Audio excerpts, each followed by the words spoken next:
반갑습니다. 10월 첫 토요일 새벽을 깨우고 주님 앞에 나오신 우리 성도님들 환영하고 축복합니다. 예배를 위해 잠깐 기도하시겠습니다. 하나님 아버지, 허락해 주신 이 10월도 주의 말씀으로 충만하고 또 이 말씀을 기억하고 붙잡고 기도하며 믿음으로 승리하는 한 달이 되고 또 오늘 하루가 될 수 있기를 원합니다. 감사하오며 예수님의 이름으로 기도하옵나이다. 아멘. 다 함께 새 찬송가 446장, 통일 찬송가 500장, 새 찬송가 446장, 통일 찬송가 500장, 주 음성 외에는 찬양하시겠습니다.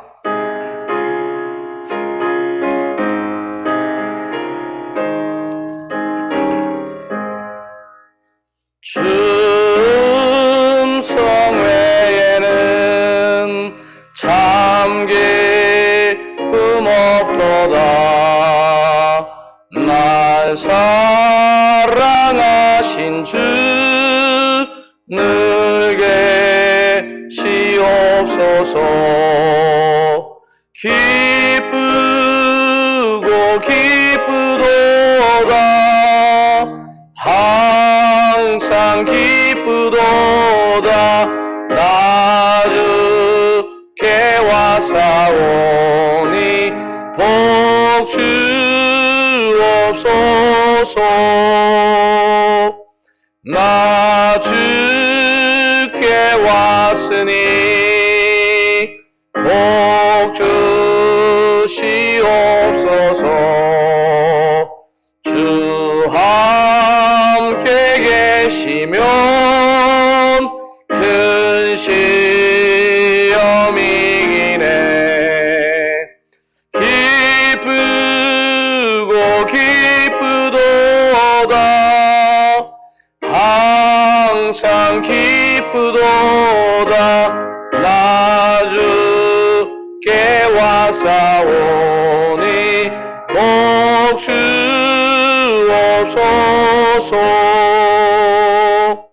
주 돌아가시면 내 생명 어때네. 기쁘나 슬플 때 늘 계시옵소서. 기쁘고 기쁘도다. 항상 기쁘도다. 나 주께 와사오니 복 주옵소서. 그 귀한 언약을 이루어 주시고 주 명령 따를 때 늘 계시옵소서. 기쁘고 기쁘도다. 항상 기쁘도다. 나 주께 와사오니 복 주옵소서. 아멘. 오늘 우리에게 주신 하나님의 말씀은 출애굽기 24장 1절에서 18절 말씀입니다. 제 가진 성경으로는 구약 성경 118면입니다.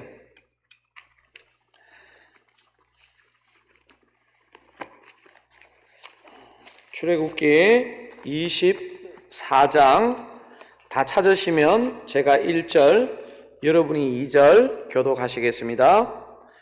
또 모세에게 이르시되 너는 아론과 나답과 아비후와 이스라엘 장로 70명과 함께 여호와께로 올라와 멀리서 경배하고 너 모세만 여호와께 가까이 나아오고 그들은 가까이 나오지 말며 백성은 너와 함께 올라오지 말지니라. 모세가 와서 여호와의 모든 말씀과 그의 모든 율례를 백성에게 전하매 그들이 한 소리로 응답하여 이르되 여호와께서 말씀하신 모든 것을 우리가 준행하리이다. 모세가 여호와의 모든 말씀을 기록하고 이른 아침에 일어나 산 아래에 제단을 쌓고 이스라엘 12지파대로 12기둥을 세우고 이스라엘 자손의 청년들을 보내어 여호와께 소로 번제와 화목제를 드리게 하고 모세가 피를 가지고 반은 여러 양푼에 담고 반은 제단에 뿌리고 언약서를 가져다가 백성에게 낭독하여 듣게 하니 그들이 이르되 여호와의 모든 말씀을 우리가 준행하리이다. 모세가 그 피를 가지고 백성에게 뿌리며 이르되 이는 여호와께서 이 모든 말씀에 대하여 너희와 세우신 언약의 피니라. 모세와 아론과 나답과 아비후와 이스라엘 장로 70인이 올라가서 이스라엘의 하나님을 보니 그의 발 아래에는 청옥을 편 듯하고 하늘같이 청명하더라. 하나님이 이스라엘 자손들의 존귀한 자들에게 손을 대지 아니하셨고 그들은 하나님을 뵙고 먹고 마셨더라. 여호와께서 모세에게 이르시되 너는 산에 올라 내게로 와서 거기 있으라. 내가 그들을 가르치도록 내가 율법과 계명을 친히 기록한 돌판을 내게 주리라. 모세가 그의 부하 여호수아와 함께 일어나 모세가 하나님의 산으로 올라가며 장로들에게 이르되 너희는 여기서 우리가 너희에게로 돌아오기까지 기다리라. 아론과 훌이 너희와 함께 하리니 무릇 일이 있는 자는 그들에게로 나아갈지니라 하고 모세가 산에 오르매 구름이 산을 가리며 여호와의 영광이 시내산 위에 머무르고 구름이 엿새 동안 산을 가리더니 일곱째 날에 여호와께서 구름 가운데서 모세를 부르시니라. 산 위에 여호와의 영광이 이스라엘 자손의 눈에 맹렬한 불같이 보였고 모세는 구름 속으로 들어가서 산 위에 올랐으며 모세가 40일 40야를 산에 있으니라. 아멘. 소확행이란 말 아시죠?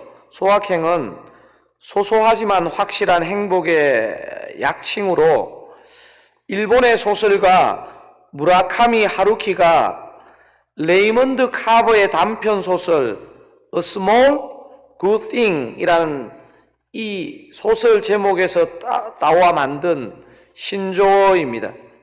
이 소확행이란 말이 일본에서뿐만 아니라 한국에서도 참 선풍적으로 사용된 적이 있었습니다. 사랑하는 서울장로의 성도님들도 이 소확행이라는 단어 다 아시죠? 여러분에게는 무엇이 소확행입니까? 오늘 본문을 읽어보시면 오늘 본문인 출애굽기 24장에는 각 부류의 사람들이 어떻게 하면 소확행을 누릴 수 있는지에 대해서 소개하고 있습니다. 오늘 본문을 통해 출애굽기 24장이 말해주는 소확행에 대해서 한번 생각해보는 시간을 갖도록 하겠습니다. 여러분 오늘 본문을 잘 읽어보시면 세 부류의 사람들이 등장합니다.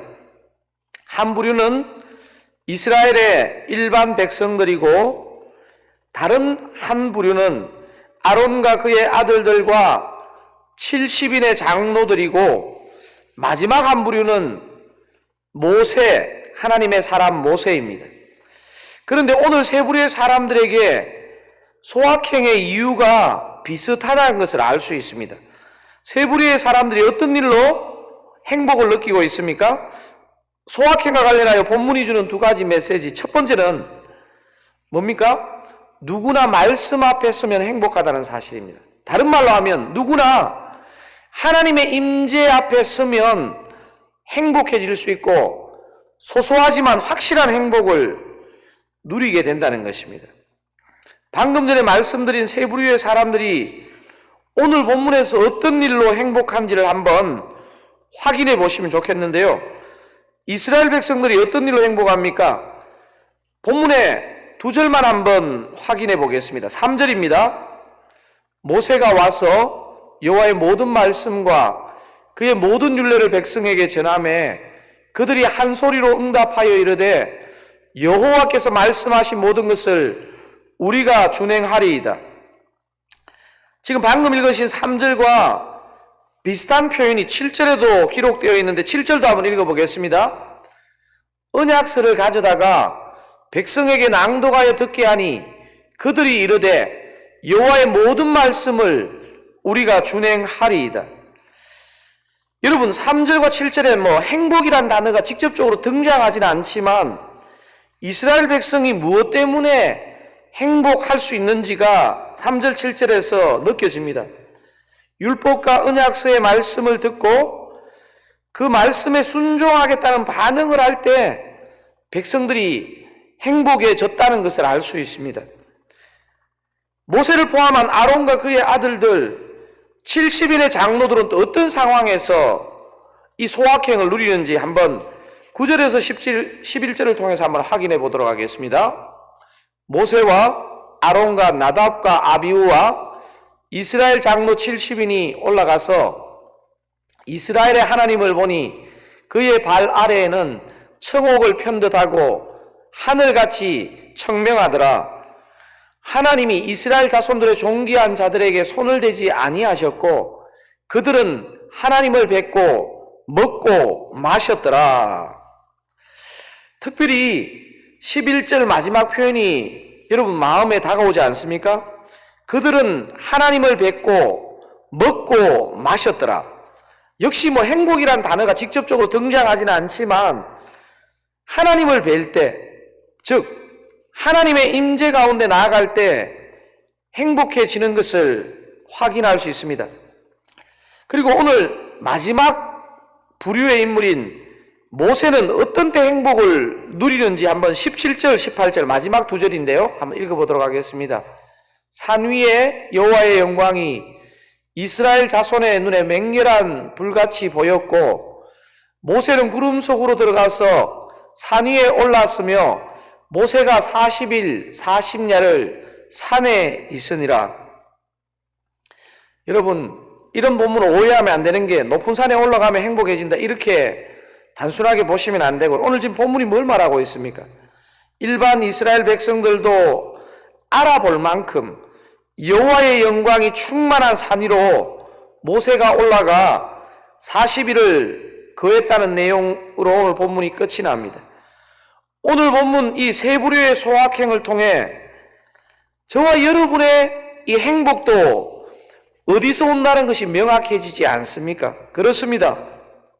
저와 여러분이 살아가면서 다양한 상황 가운데 처하겠지만 하나님의 말씀을 펼 때, 하나님의 임재 가운데 들어갈 때 진짜 소확행을 누리게 될 줄로 믿습니다. 사랑하는 성도님 여러분, 혹시 여러분의 삶이 요즘 불행하다고 느껴지십니까?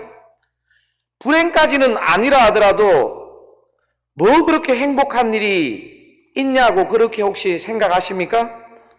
이 시간 하나님의 말씀을 듣고 하나님의 임재 가운데 설 때 여러분에게 진짜 소확행이 오는구나 하는 것을 느끼시기를 바랍니다.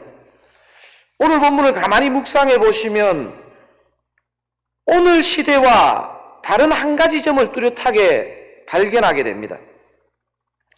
오늘 본문을 보시면요, 모세는 산 정상까지 갔고 아론과 그의 아들들과 70인의 장로들은 산 중턱까지 갔고 일반 백성들은 산 아래에 머물렀다는 것을 이렇게 내용을 천천히 살펴보시면 확인할 수 있습니다.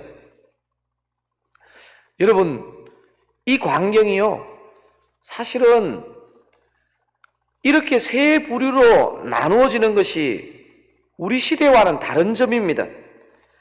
하나님의 영인 성령, 십자가 친히 지신 그리스도께서 보내신 성령께서 모세에게만 임하는 시대, 70인의 장로들에게만 임하는 시대, 목회자에게만 임하는 시대가 아니라는 것입니다. 단지 우리 자신의 영적인 태도에 따라서 그 임재의 정도가 달라질 뿐입니다. 그래서 소확행과 관련하여 본문이 주는 두 번째 메시지는 뭡니까? 이 시대는 누구나 차별 없이 하나님의 깊은 임재 가운데 나아갈 수 있다는 사실입니다.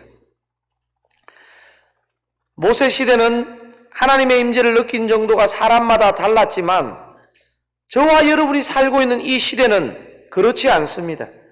차별이 없습니다. 성령의 임재를 경험하는데 목사와 성도가 차별이 없습니다. 누구나 하나님의 임재 앞에 마음문을 여시기만 하면 하나님의 존전 앞으로, 하나님의 그 얼굴 앞으로 나아가는 시대를 살고 있습니다. 이런 점에서 저와 여러분은 모세만큼 강렬하게, 아니 모세보다도 더 강렬하게 하나님의 임재를 경험하는 시대에 살고 있는 것입니다. 성령의 임재만 그렇습니까? 여러분, 모세 시대는 하나님의 말씀이 이제 시작되는 시대입니다. 하지만 우리 시대는 성경 66권이 완성되었고 성경 66권에 관한 주예수와 많은 성경에 관한 책들이 넘쳐나는 시대입니다. 그러므로 저와 여러분 누구라도 완성된 계시의 책 앞으로 나아갈 수 있고 성령의 임재 가운데 깊이 들어가시기를 주님의 이름으로 축원드립니다. 여러분, 오늘 두 가지 메시지를 살펴보았는데 오늘 본문에 나오는 소확행과 관련하여 본문이 주는 두 가지 메시지, 첫 번째는 뭐였습니까? 누구나 말씀 앞에 서면, 하나님의 임재 앞에 서면 그 행복이 온다는 사실입니다. 두 번째는 모세 시대와 다르게 우리 시대는 누구나 차별 없이 하나님의 깊은 임재 가운데 나아갈 수 있다는 것입니다. 여러분, 이 두 가지 말씀, 은혜를 붙들고 이 시간 한번 합심하여 기도하기를 원합니다. 기도하시겠습니다. 주님, 그렇습니다. 누구나 말씀 앞에 서면, 누구나 하나님의 얼굴 앞에 서면 행복해진다는 것을 가르쳐 주셔서 감사합니다. 하지만 모세의 시대와 달리 이 시대는 누구나 차별 없이 목사든 성도든 신앙의 연차가 얼마이든 하나님의 깊은 임재 가운데 나아가서 은혜 가운데 거하고 하나님을 뵐 수 있는 시대라는 것을 깨우쳐 주셔서 감사합니다. 하나님 아버지, 오늘 하루 또 내일 주일 이 깊은 주님의 임재를 경험할 수 있기를 원합니다. 그래서 우리의 불행의 먹구름이 걷어가고 행복의 구름이, 행복의 햇살이 우리 삶에 비칠 수 있기를 원합니다. 하나님 아버지, 오늘 출애굽기 24장을 통해서 행복이, 소소하지만 확실한 행복이 어떻게 오는지를 가르쳐 주셔서 감사합니다.